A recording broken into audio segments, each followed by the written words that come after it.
Untung besar ni, Pak.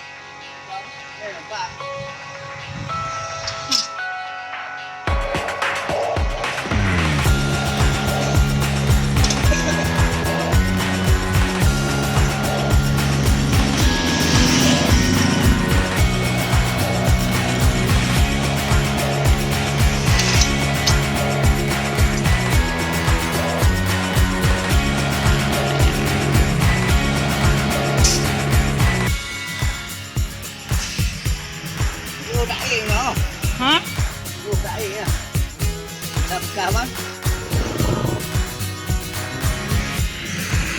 Ini tahapan untuk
Kalau bergerak lapangan kan, ya kan tempat udah apa dia banyak betul. Kami dah tahu.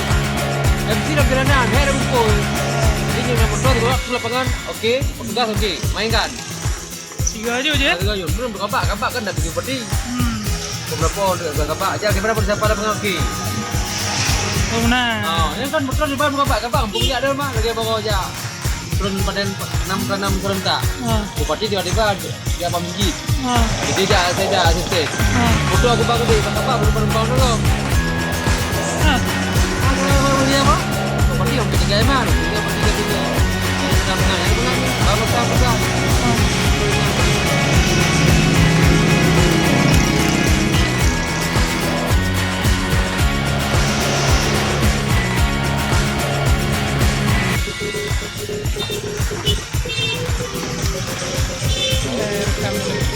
Dak minyak cuma 18 2 limong tu.